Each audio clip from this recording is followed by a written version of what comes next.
Doc.com. Você bem informado. Olá, muito boa noite. Está no ar o programa Doc.com, jornalismo com responsabilidade. Desde o final de semana passado foram definidos os candidatos à Prefeitura de Ponta Grossa.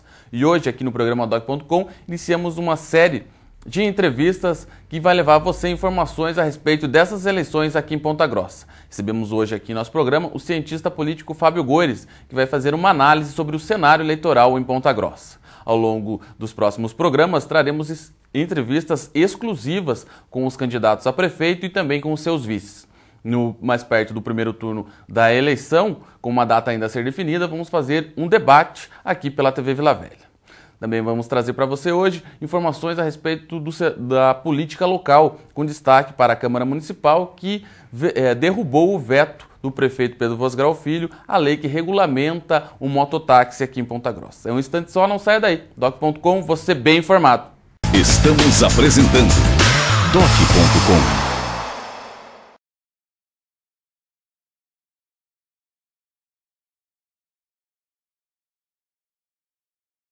Voltamos a apresentar Doc.com. Destaques da semana. Estamos de volta com o programa Doc.com, falando a respeito das eleições municipais aqui em nossa cidade. O programa Doc.com que foi ao ar na última sexta-feira com problemas técnicos. Vamos voltar a falar então a respeito das 6 candidaturas que se apresentam à Prefeitura de Ponta Grossa. Fechando aí com o Marcelo Rangel, do PPS, com uma ampla coligação que tem o Dr. Zeca como vice. Temos aí também o ex-prefeito e atual deputado Péricles de Mello, do PT, que tem uma coligação aí também com vários partidos, e o João Barbeiro como vice. Temos uma candidatura que tanto o empresário Márcio Paulic articulou e conseguiu viabilizar uma candidatura junto com o seu PDT, junto com o PMDB da vice Leontina Stadler e também mais o PV, formando essa coligação aqui em Ponta Grossa. Temos outras 3 candidaturas com pessoas de menos expressão política eleitoral, mas com a entrada aí nessa eleição, que é o PSOL, do Leandro Dias, que tem como vice o Sérgio dos Santos, que os dois são do PSOL. Uma candidatura também de chapa pura do PCB, com o Christopher Banach, com o vice, o Mário Tavares. E também temos a candidatura do Alfeu Mansani pelo PRTB, que também conseguiu a coligação do PRP. É aí o Alfeu Mansani, que tem o vice, o Sérgio Franco, né? Uma candidatura que vem aí idealizada pelo ex-prefeito Joselito Canto. Então temos esse cenário eleitoral com 6 candidaturas e desde a última sexta-feira o pessoal é já liberado para pedir o voto do eleitorado. Ismael, como você avalia aí essa questão com 6 candidaturas aqui em Ponta Grossa? Primeiro que é um grande número de candidatos para uma cidade de médio porte. E isso é extremamente bom do ponto de vista da opção que se dá para o eleitor de fazer, de ter vários matizes, várias cores, várias ideologias para poder se posicionar, né? Ou de acordo com a sua própria o seu próprio modo de pensar, ou quem sabe até por vezes imaginando que uma mudança possa ser salutar para Ponta Grossa. Como você falou, existem 3 candidaturas, vamos dizer, entre aspas, principais, não que elas sejam melhores ou piores do que as 3 candidaturas menores, principais no sentido de, como você deve falar em seguida, dos gastos de campanha previstos, né? E também do tempo de televisão. Então temos as 3 com mais tempo de televisão. A candidatura do Péricles, do Paulic e do Marcelo Rangel. Né? Acho que primeiro Marcelo Rangel, nessa questão, Péricles e Paulic. Ismael, vai ficar aí em torno, não está definido ainda. Essa questão de horário eleitoral, vai ser convocada uma reunião pelo juiz responsável pelo Fórum Eleitoral de Ponta Grossa, o Dr. Hélio César Engelhardt, que vai falar a respeito dessa questão. Mas o que se percebe é que o deputado, né? Marcelo Rangel deve ficar aí com cerca de 10 minutos, um pouco mais, 11 minutos. Aí o Péricles, né, do PT, aí em torno de 8 minutos. e o Márcio Paulic em torno de 6 minutos, os demais candidatos ali em torno de 1 minuto e 40, 2 minutos. Essa vai ser a separação aí do horário eleitoral gratuito. E a gente fala principais candidaturas no sentido de dizer que elas vão ter condições maiores e melhores condições de expor os seus planos de governo, de expor a sua ideologia, de expor o seu modo de pensar para o eleitor, né, tendo em vista que no sistema político brasileiro existem essas determinações de representação no Congresso que determinam o tempo de TV. Na minha opinião, a candidatura que conseguiu se viabilizar quase nos últimos dias, né, do Márcio Paulic, por conta do tempo de TV. Seria muito difícil unicamente o PDT sozinho, expor o seu plano de governo, então, enfim, suas ideias, somente com o tempo do PDT. Quando o PMDB agrega, o PMDB, Sim. se não me engano, é o segundo partido no Congresso Nacional com mais tempo de TV. Sim, só perde para o PT. Só perde mesmo para o PT. E isso é uma força muito grande. O que, depois nós vamos assistir, você vai entrevistar depois desses blocos, o cientista político Fábio Góes, ele pode fazer uma análise muito mais bem apurada, né, sobre esse cenário. Mas a possibilidade de segundo turno fica muito grande. Não sei se você concorda também, é um cenário que nós temos o governo do Estado, com o deputado Marcelo Rangel, o governo federal, com o deputado Péricles, mas não temos o governo municipal, que é o local aqui, que é o prefeito Pedro Vosgrau Filho, já se declarou neutro nessa campanha, e vai ficar uma espécie de uma campanha que não tem uma situação, por não ter um candidato da situação, né, do governo, e consequentemente não tem um candidato da oposição, porque se não tem o da situação, não vai ter da oposição, né, consequentemente.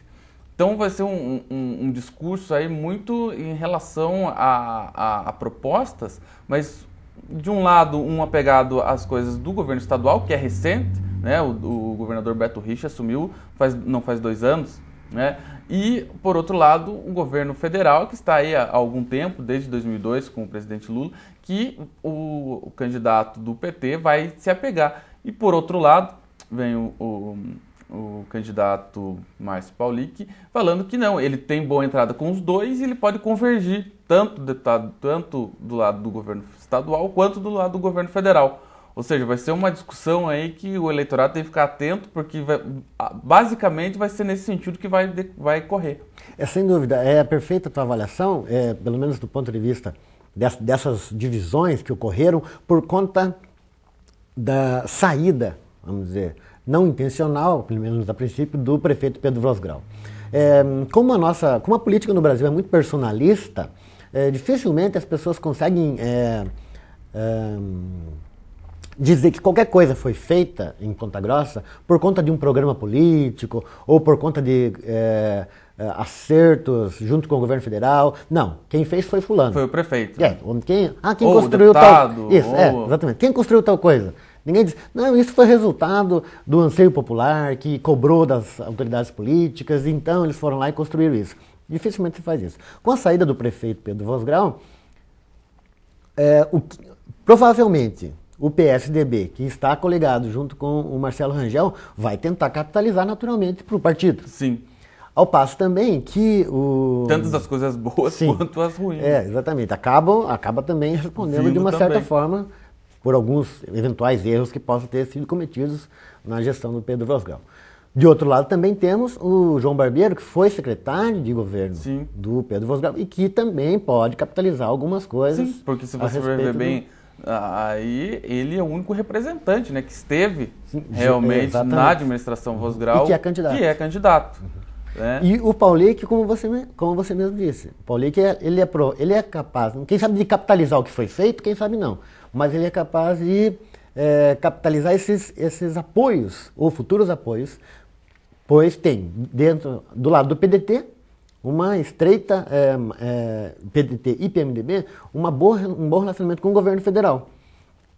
E do próprio lado da sua própria persona, do seu próprio trabalho, como empresário, como presidente de uma associação importante em Ponta Grossa, construiu um bom relacionamento com o governo estadual. Então é mais ou menos por aí mesmo. Exatamente. Ismael, você falava da questão das previsões de gastos da campanha, rapidamente para a gente situar, aí a maior previsão, o deputado Marcelo Rangel com 5 milhões, prevendo aí até, né, o teto, gastar até 5 milhões. Depois vem o deputado Pérez com cerca de 2,5 milhões, a metade aí, e vem o Márcio Paulic com 900 mil aí de previsão de gasto na campanha. Depois vem o candidato do PCB, né, o Christopher Barnett, com uma previsão de 500 mil, e vem os outros dois, o Alfeu Mansani com 20 mil e o Leandro Dias com 15 mil. Ou seja, somente nessa previsão de gastos você já também consegue visualizar a questão dos gastos, somados ao tempo de TV que cada um vai ter, a gente já vê como que vai ser a campanha, né? 3 principais, né? Tentando aí chegar ao segundo turno, e as outras 3 candidaturas procurando expor o seu pensamento, e por que não aí também para uma futura candidatura a deputado estadual, futura candidatura... E não se descarta também, né? Surpreender, né? Uma surpresa dessas 3 candidaturas. O que seria mais difícil, mas é possível. Sem dúvida. Depois do efeito Enéas, né? Que todo mundo lembra até hoje. Né? E o Enéas tinha um tempo de TV minúsculo, né? E conseguiu surpreender, não, claro que não foi para o segundo turno, na candidatura à presidência, mas depois foi o deputado mais votado da história de São Paulo, naquela época até então, né? Então, tem alguns fenômenos eleitorais que a gente não explica, né? Exatamente. A gente só tem como avaliar depois, né? Então, o caso do Davi aqui na eleição passada, né? Ele vai ser candidato agora, não se sabe se vai ter o mesmo impacto. O mesmo impacto, né? Porque parece que é uma coisa bem pontual, assim, que não dá para prever quando vai acontecer novamente, né? Perfeitamente. Então tem essas coisas. Tomara, assim, é bom e seria ótimo, inclusive, que algumas dessas 3 candidaturas tomassem um espaço assim, efetivo dentro da campanha, né? Para a gente conhecer melhor novas lideranças que estão se colocando aí como candidatos. Ok, Ismael, e só para a gente pontuar também, no final do prazo aí para as inscrições, né, de registro de candidatura, Ponta Grossa fechou com 420 candidatos a vereador, cerca de 66% maior do que o número de candidatos em 2008, quando foram somados 252 candidatos. Ou seja, houve um incremento, né, muito por conta do aumento do número de vagas, né, que permite com que os partidos apresentem mais candidatos, né, só para o telespectador que está em casa entender, a questão proporcional, quando o partido sai sozinho, ele pode apresentar o número de cadeiras mais 50%, que seriam 23 vagas, mais 50% daria em 35. Quando ele coliga, ele pode apresentar o dobro, ou seja, 23 mais 23, 46. Esse é o número máximo aí de chapa pura ou de coligação. E chegou-se aí a 420 candidatos, que dá uma média, Ismael, de 18,2 candidatos por vaga. Um vestibular bem concorrido. Bem concorrido, né? E é bom que seja bem concorrido. Quanto mais, na minha opinião, todo mundo pensa, ou até fala assim meio que pejorativamente, nossa, mas um mundo de candidatos. Quanto mais candidatos, mais condições de escolha as pessoas vão ter, né? Mais ideias vão ser debatidas, mais a probabilidade, e eu digo probabilidade, é de que a Câmara seja uma Câmara melhor a cada vez, quanto mais pessoas se interessarem pela política. E, na minha opinião, quanto mais pessoas estiverem engajadas no processo político, é melhor. Ok, Ismael, vamos para um rápido intervalo e voltamos no próximo bloco trazendo mais destaques dessa semana em relação às eleições e também o que aconteceu na Câmara Municipal de Ponta Grossa. É um instante só, não sai daí. Doc.com, você bem informado. Estamos apresentando Doc.com.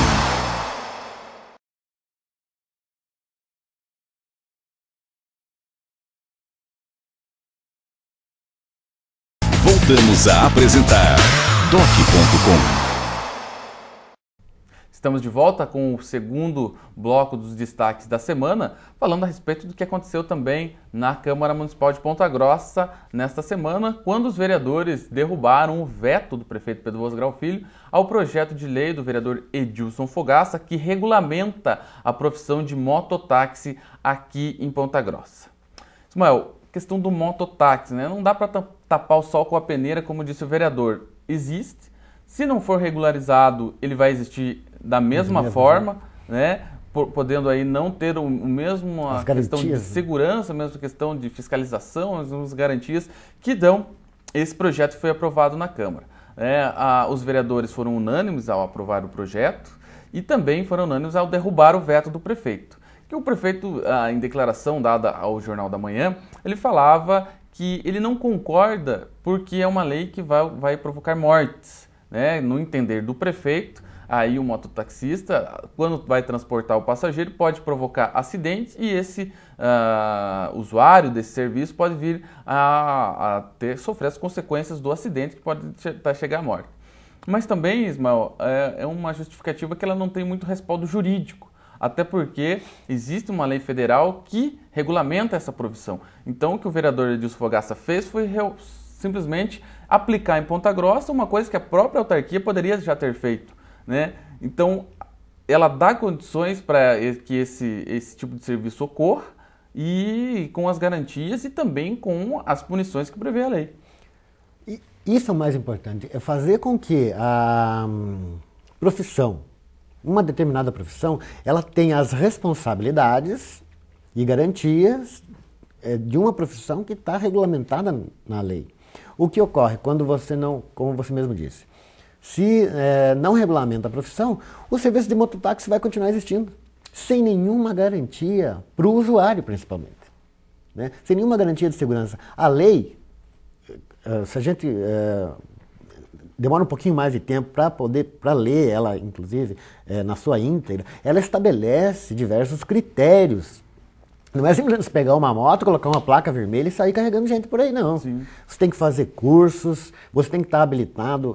Tem idade mínima, tem que ter anos. Tem uma idade mínima para exercer a profissão. Então, são várias coisas que vão dar a segurança necessária para que o usuário tenha todas as garantias de segurança para poder usar esse tipo de serviço. Não é assim, vamos liberar o mototáxi. Então eu tenho uma moto lá em casa. Então, no final de semana eu vou trabalhar de mototáxi. Não.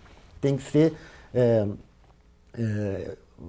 tudo dentro do que a lei prevê. E uma né? declaração interessante a gente registrar, que foi uma declaração dada por representantes do sindicato dos taxistas, não dos mototaxistas, dos taxistas, falando que não são contrários à regulamentação.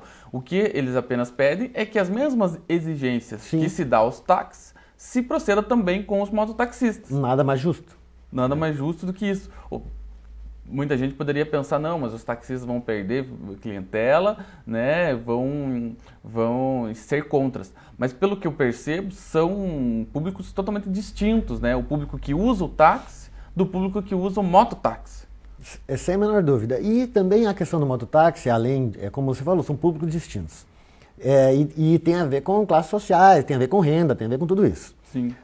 Abre-se uma possibilidade para as pessoas de renda um pouco menor de usar um serviço mais qualificado, vamos dizer exatamente, principalmente do ponto de vista de tempo, do que o transporte público urbano.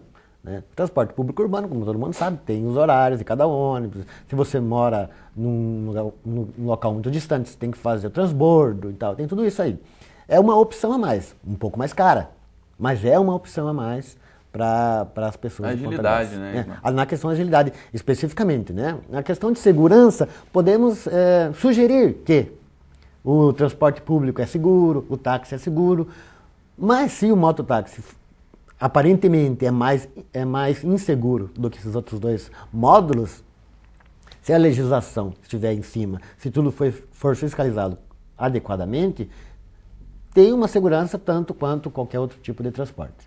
E falando ainda nessa lei, o veto foi derrubado na Câmara na última quarta-feira, vai para o prefeito, né, para ele reconsiderar. Ele já adiantou que vai manter a posição de não sancionar a lei, volta para a Câmara promulga a lei e ela entra em vigor aí no momento que for publicada em Diário Oficial. Vai ter um tempo aí, se eu não me engano, de 60 dias para que os mototaxistas que pretendem aí atuar possam se adequar às determinações da lei. E a única maneira dessa lei não entrar em vigor seria uma ação na Justiça por parte do Executivo, né, contra a promulgação da Câmara. O que as condições da Prefeitura perder uma ação dessa é muito grande. O prefeito já declarou que não vai respeitar a decisão da Câmara, apenas que ele não gostaria de ter a assinatura dele numa lei desse porte, porque ele acha que não é seguro. Mas, enfim, está aí, vai ser promulgado e vai valer. Ainda falando de transportes, Mael, foi decretado aí o aumento da passagem do transporte coletivo, né? Já voltando... A partir desse domingo, passa de R$ 2,40 para R$ 2,60 a pessoa que utilizar esse transporte coletivo aqui em Ponta Grossa. Foi uma decisão que veio ao longo do tempo, aí dos últimos meses, discussão da VCG, Prefeitura, Conselho Municipal de Transporte, mas que acabou nesse aumento aí de 20 centavos a partir de domingo. E é inevitável também que esse tipo de aumento custo, aconteça. Né, de aumento aconteça. Mas o que as pessoas cobram, e muitos estudantes que protestaram, o conselho, é a questão da qualidade, né? Que a gente não pode ver mais ônibus ali, parecendo sardinha em lata ali, desrespeitando o trabalhador que paga esse valor, que não é pequeno, é um dos mais altos do Paraná, esse valor da passagem aqui em Ponta Grossa. Não é pequeno. O mínimo que se espera é uma qualidade de serviço, que os ônibus cheguem no horário, saiam no horário, que os ônibus não suportem essa demanda, né, Ismael? E como que a gente, por exemplo, no sistema de mercado, como que a gente faz para que os produtos melhorem a qualidade? Aumentando a concorrência. Nesse sentido, a lei do mototáxi cai como uma luva, de uma certa forma, né? Porque, enfim, o público é meio parecido, o público que usa o mototáxi, ainda que eventualmente, é meio parecido com o público que usa o transporte público. E aí, Ismael, nessa questão, mais ideal ainda seria abrir uma nova licitação aqui, logicamente não desrespeitando o contrato que está aí, mas trazendo aí, abrindo a possibilidade de mais empresas explorarem esse serviço aqui. Nada contra a VCG, está fazendo um serviço aí há muito tempo aqui em Ponta Grossa, um serviço que bem ou mal dá conta, é fiscalizado, mas, como você falou, a concorrência é salutar. Sempre melhor. Bom, esses foram os destaques, então, desse bloco. No próximo bloco, vamos entrevistar aqui o cientista político Fábio Goires, fazendo uma análise da eleição à Prefeitura de Ponta Grossa. É um instante só, não sai daí. Doc.com, você bem informado. Estamos apresentando Doc.com.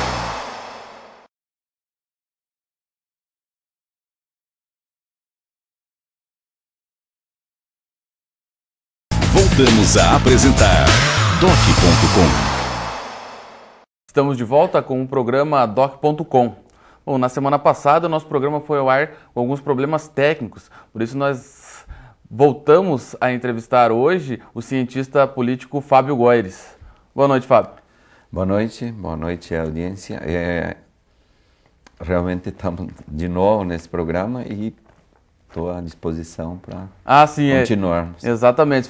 Faremos então, para o nosso telespectador, Fábio, uma análise aí dessas 6 candidaturas que pediram um registro, na verdade, de candidatura, está sob análise da Justiça Eleitoral, mas temos 6 candidatos aí que estão com esse pedido de registro de candidatura e, logicamente, já estão liberados desde sexta-feira passada a pedir o voto, seu voto, telespectador, e, logicamente, vamos fazer uma análise para que você também possa avaliar qual o melhor candidato e definir o voto lá no dia 7 de outubro. Fábio, temos aí 3 candidaturas, podemos dizer assim, de maior porte, né? Até por questões de representatividade, de quem representa, temos deputados, empresários, e também pela declaração que fizeram dos gastos que pretendem aplicar na campanha eleitoral, né? E temos outras 3 candidaturas aí, digamos assim, mais ideológicas, né? Mais para representar, demarcar aí espaço e representar o partido, né? Que é uma candidatura, começando pelas 3, né? O deputado Péricles de Mello, pelo PT, o deputado Marcelo Rangel, pelo PPS, e o empresário Márcio Paulic, pelo PDT. Daí temos também a candidatura do Alfeu Mansani, pelo PRTB, que está coligado com o PRP, e também do Christopher Banach, do PCB, e do Leandro Dias, do PSOL, né? Que essas 3 aí seriam mais realmente para expressar e aproveitar a campanha para levar o que o partido pensa a respeito do futuro da cidade. Mas como que você vê esse cenário, vê como que vai se portar essa eleição aqui em Ponta Grossa? Bom, antes de entrar diretamente na questão partidária e de coligações, parece importante tecer considerações sobre a questão da ideologia. Existe um comentário geral, por exemplo, de que as ideologias não existem mais, de que tudo é a mesma coisa E me parece que esse conceito não está tão bem definido assim. Em primeiro lugar, porque a recente vitória na França do socialista Hollande, por exemplo, que vai governar com 307 deputados, significa que o conceito de esquerda e de direita ainda está vivo no debate. E esse debate dá para trazer em Ponta Grossa também. Por exemplo, o PT representa ainda a esquerda e os outros candidatos, quase todos eles, talvez com exceção do PCB, representariam a direita. Então há ainda essa importância em discutir. Acho que o PCB e o PSOL talvez também, né? Representaria essa esquerda também, né? O PSOL um pouco também. Mas os demais mais voltados para a direita. Para a direita, que é uma tradição mesmo antiga. Se nós formos na história, o sociólogo conservador Daniel Bell, por exemplo, em 1959, ele escreveu o livro O Fim das Ideologias, The End of Ideology. Ficou famoso esse livro porque realmente procurava demonstrar de que o liberalismo estaria acima de qualquer dúvida como a melhor proposta ideológica e, portanto, as outras ideologias não teriam valor. Mas não se sustentou muito isso.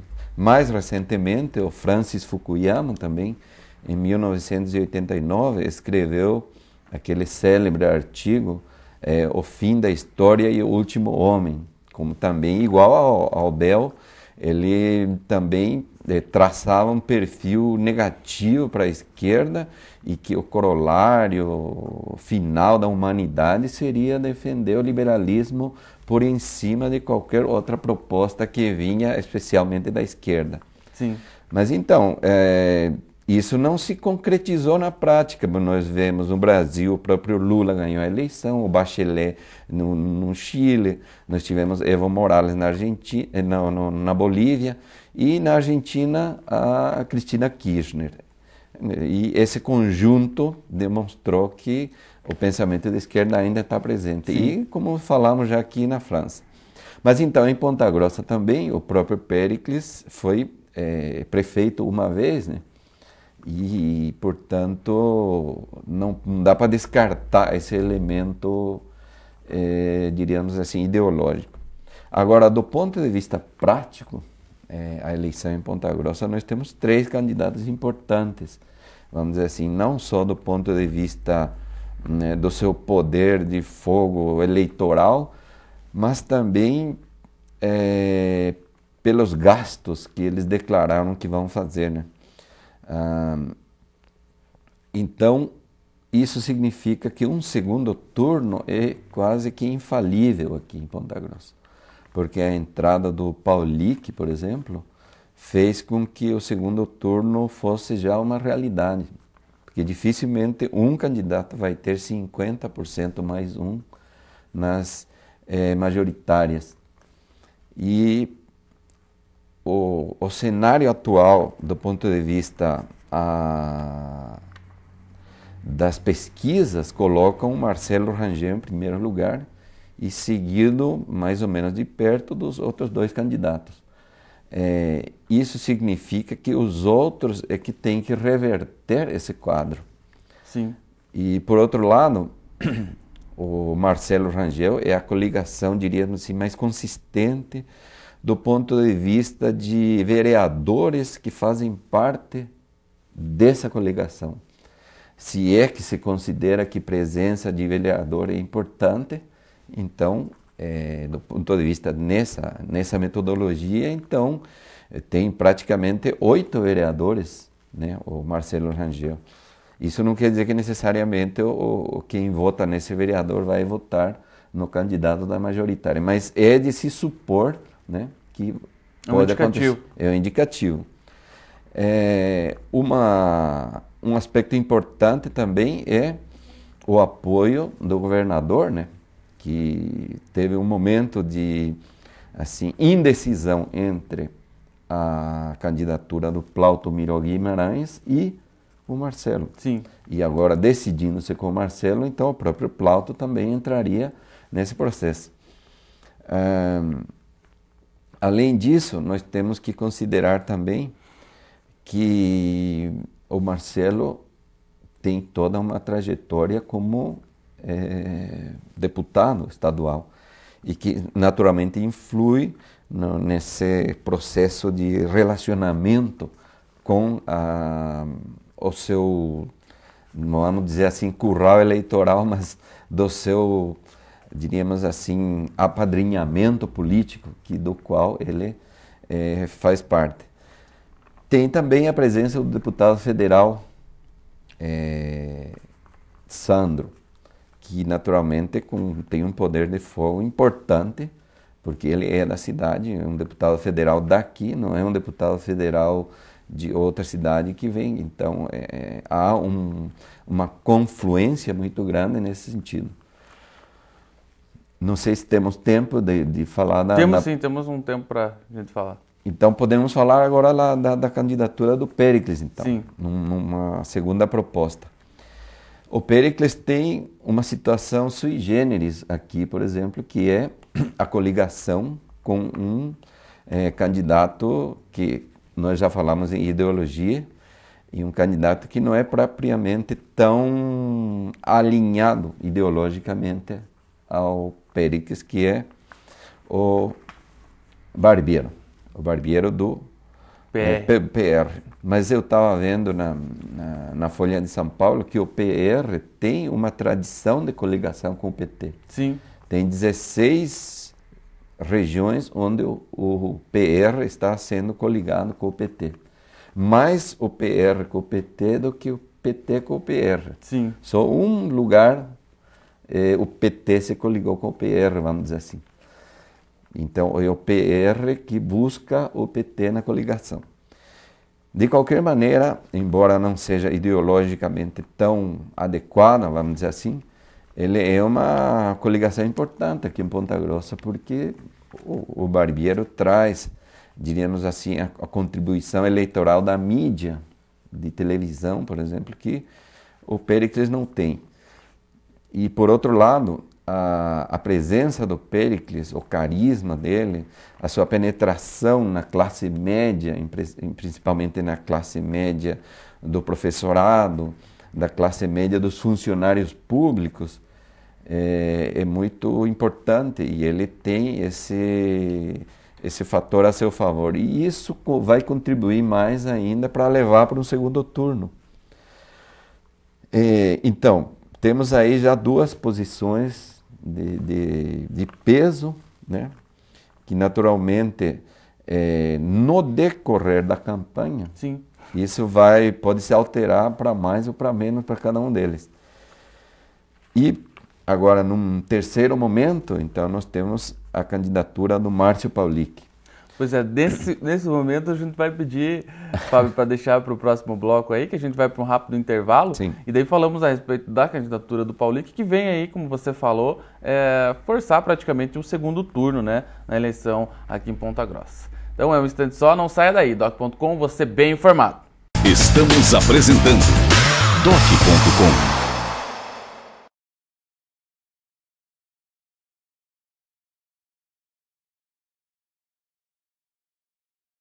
Voltamos a apresentar Doc.com. Estamos de volta com o programa Doc.com nessa segunda parte da entrevista com o cientista político Fábio Goires, que faz aqui pra gente uma avaliação técnica, científica aí dos candidatos e do cenário eleitoral à prefeitura aqui em Ponta Grossa. Bem, Fábio, falávamos então da questão do Marcelo Rangel e do Péricles, né? Um aí mais ligado à direita, ao governo estadual, o outro mais à esquerda, ao governo federal, e temos uma terceira via aí, que é a candidatura do empresário Márcio Paulic, que já de pronto, né, só essa candidatura, parece que é o seu entendimento também, já provoca um segundo turno, né? Como que você avalia essa candidatura do Márcio Paulic? Sim, só a presença do Paulic já representa uma certeza de um segundo turno, porque 50% mais um, dificilmente alguém vai angariar nesse contexto. A candidatura do Márcio Paulic me lembra um livro do Max Weber, que se chama A Política como Vocação. Eu acho que ele, de alguma maneira, talvez não saiba direito se é o gosto pela política ou se é uma vocação. Talvez seja uma vocação, porque ele não precisaria nem sequer se candidatar, vamos dizer assim. Mas a entrada dele, a insistência em entrar como candidato é um sinal de que realmente está com certa vocação para a política, né? Porque isso, só no decorrer você vai entender se é um gosto apenas ou se é uma vocação pela política. Então, ele representando o PDT, que é um partido trabalhista, então ele entrou com bastante peso nessa disputa. E eu diria que não está tão distante assim do Marcelo nem do Péricles. Embora esteja ainda numa terceira posição, esse tabuleiro pode se alterar substancialmente ainda no decorrer da campanha. E há uma coisa importante que talvez discutível, certamente, que é a presença do Roberto Requião, por exemplo. Eu acho que ele é uma figura importante, que o Márcio Paulic deveria, diríamos assim, angariar esse aspecto do Requião. É porque está no PMDB, né, que está coligado com o PDT. Sim, mas houve certa resistência, eu acho que não poderia existir essa resistência sendo do mesmo partido, né? Porque a vice do Márcio Paulic é a empresária A Leontina Stadler. Stadler, né? Que representa não só a mulher, que é um elemento importante, é mais um fator que foi jogado na eleição. Inclusive, há uma obrigatoriedade, né, da presença das mulheres na política, inclusive na forma de cotas, o que é importante, é parecido com a eleição, a obrigatoriedade da eleição. Se não existir obrigatoriedade, é aí que ninguém vai votar mesmo. Ah, sim, a obrigatoriedade do voto, né? Sim, agora tem a obrigatoriedade da... 30% na chapa proporcional tem que ser para mulheres. 30% tem que ser para mulheres. Então, isso é importante, porque me parece que é um estímulo também para que se preencha com as mulheres esses aspectos. E sem esquecer que a Dilma, por exemplo, deu o pontapé inicial, assim, né, para que a mulher realmente passe a integrar realmente, verdadeiramente, os aspectos políticos do país. Então, a presença do Requião é importante, me parece que a presença da mulher é importante, e a presença de um empresário neutro, vamos dizer assim, do ponto de vista político, porque é a sua primeira candidatura, né? E da Leontina também. E da Leontina também. São dois que vão estrear aí nas urnas, né? Nas urnas, exatamente. Ao contrário dos dois deputados, que já são deputados. Já tem, o Péricles já foi prefeito, está aí no 4º mandato na Assembleia, o Marcelo está no 2º mandato, né? Então já tem mais o público já conhece, né? Sim. Então a candidatura do Márcio, ele vem aí com uma terceira, mas que pode crescer, né, também, pode né? Crescer, ou não, mas aí vai depender realmente das propostas apresentadas, né? Exatamente. Eu vi que ele já apresentou as propostas dele, né? Sim. Plano de governo, né? Exatamente. Então, nós estamos aqui perante 3 candidaturas certamente diferentes uma da outra. Uma é mais à direita e composta por uma das mais fortes coligações que já se viu em Ponta Grossa, eu acho que é do Marcelo, né? A outra do Péricles, que já tem toda a experiência e a carga da esquerda a favor dele e do governo federal, né? Nós vimos que quando foi lançada a candidatura do Péricles, esteve presente a ministra Gleice e o ministro Paulo Bernardo, né? E o ministro Paulo Bernardo, tanto a Gleice como o Paulo Bernardo corroborando então essa coligação com o Barbeiro. E eu estava lendo, né, vendo a questão de plano de governo, até a gente publicou no Jornal da Manhã de sexta-feira os planos de governo, uma matéria a respeito dos planos de governo que está disponível no site da internet do TSE, que mostra o plano de governo do PT falando muito, né, citando o governo federal, né, as benfeitorias feitas pelo governo federal, que pode ser revertidas aqui em Ponta Grossa também, né? A gente vê esse apego realmente do Péricles, né, nessa questão. Sim, e é natural, né, que ele use diríamos, esse princípio da federalização, né, com o objetivo de angariar votos em nível local. Então, os outros pequenos partidos, eu acho que vão ser importantes, os outros 3 candidatos. Pois é, gostaria que você falasse, pontuasse também essas outras 3 candidaturas que vão estar aí também pedindo voto à população e aparecendo no cenário, no horário político eleitoral, nos debates, né? Que é a candidatura do Alfeu Mansani, do Christopher Banach e também do Leandro Dias, né? Como que você vê, Fábio, essas 3 candidaturas? O Alfeu Mansani tem, inclusive, o apoio do Joselito Canto, por exemplo. Sim, que brigou, foi um dos idealizadores da candidatura dele. Né? E me parece sui generis, assim, a presença do Joselito, que ele não foi nas grandes candidaturas, né? Foi numa candidatura menor, inclusive para talvez criar um novo espaço aí também, e para que seu nome não seja tão diluído entre os grandes, né? Sim. Inclusive porque ele teve sempre uma candidatura relativamente independente, vamos dizer assim, das grandes corporações políticas. Então, a presença dele com o PRTB, ele pode, de alguma maneira, criar um núcleo de apoio, inclusive o Laco já garantiu seu apoio. Sim, no PRP foi o que coligou, né, com o PRTB para viabilizar essa candidatura. O que me pareceu um pouco inadequado nessa história toda é a exclusão da candidatura do professor Sérgio Gadini, do PCdoB, das eleições maioritárias, porque empobrece um pouco o debate, a ausência dele, que se coligou agora com o Péricles. Né? O PCdoB acabou coligando com o PT, né, no final das contas. Se partidos menores até que o PCdoB estão tendo candidatura própria, então empobrece um pouco o debate. Mas tem o PCB, né? Sim. Que está presente, diríamos assim, substituindo essa ausência do PCdoB. De qualquer maneira, então, essas 3 candidaturas, eles podem ser importantes no segundo turno, visto que do lado que eles forem, naturalmente vai ter um certo poderio eleitoral. E o que se espera, então, que seja uma campanha limpa, vamos dizer assim, porque nós tivemos a experiência amarga aí das edições anteriores, da última eleição,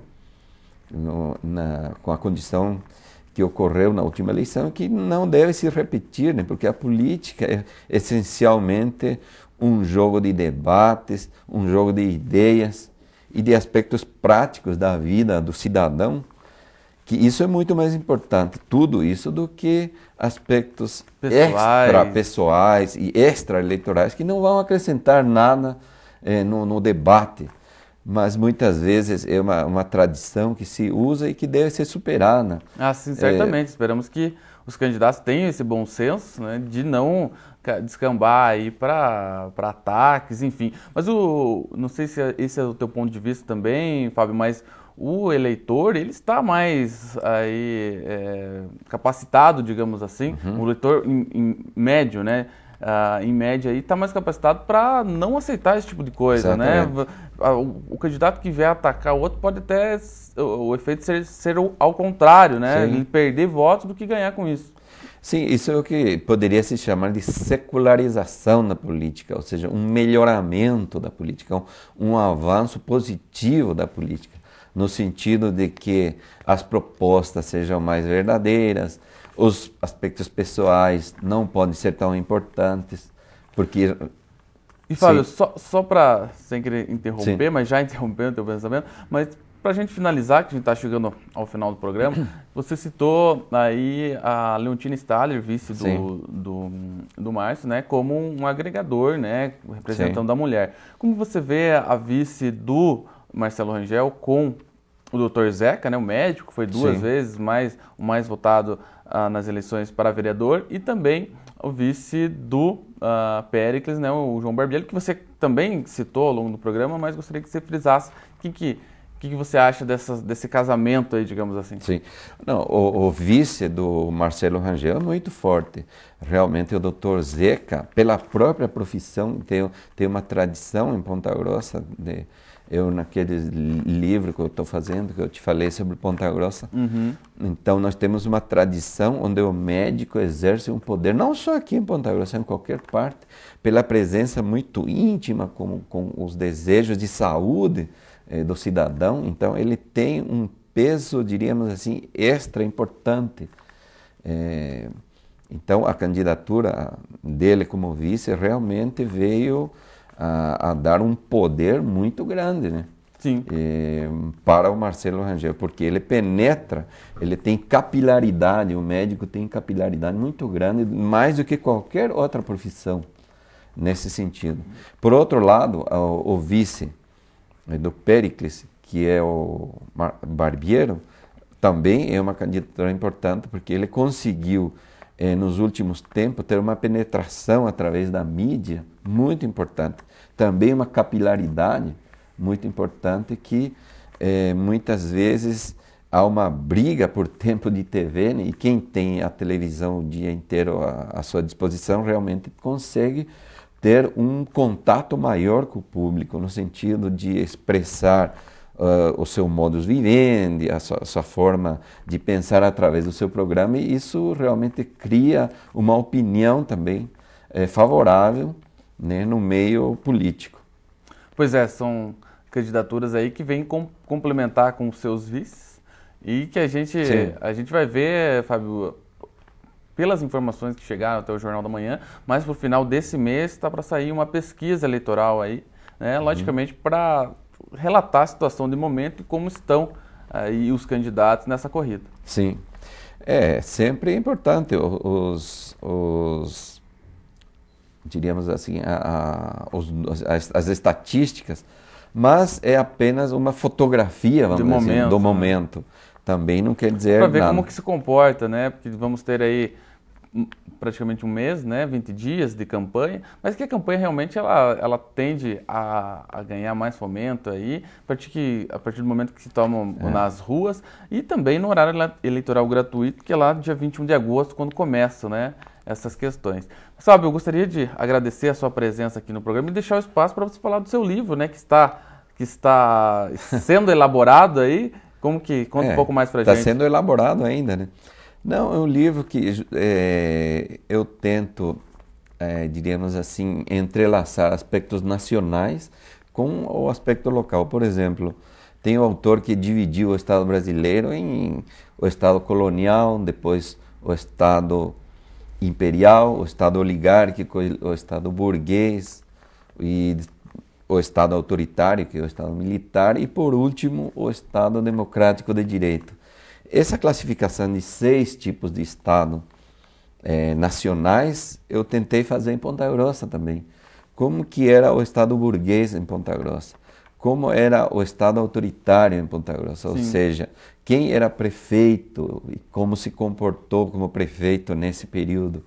Enfim, fazer um link entre a questão nacional e a questão local. Basicamente, esse é o objetivo do livro. Bacana, e realmente é um trabalho aí que é pertinente, porque a gente vê, como você falou, essas separações em nível nacional, mesmo estadual e local, a gente tem muita pouca coisa, né, que trata desse... coisa. Ou nada, né, que trata. Praticamente então nada, eu acho. Vem aí preencher um espaço, e para quem gosta de política e gosta da história, vai ser um prato cheio. Quando estiver pronto, o programa doc.com vai estar aberto aí para divulgar. Sim, estamos trabalhando ainda nisso, porque é difícil de ter dados políticos em Ponta Grossa. A memória histórica dessa cidade ainda é muito precária, né? Mas de qualquer maneira é possível fazer. Isso já é uma grande coisa. Às vezes nem dá para fazer. Verdade. Mas aqui pelo menos tem. Mas então tá certo. Muito obrigado então, Fábio. E vamos aí no decorrer da campanha também novamente requisitar aí a sua avaliação. Muito obrigado ao programa, a você. E estaremos sempre disponíveis aqui.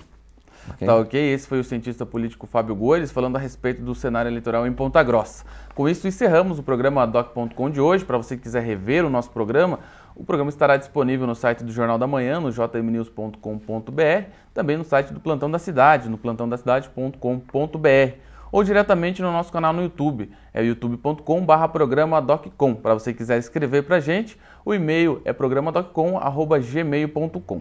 É isso aí, até sexta que vem, quando temos um encontro marcado com a informação. Doc.com, você bem informado.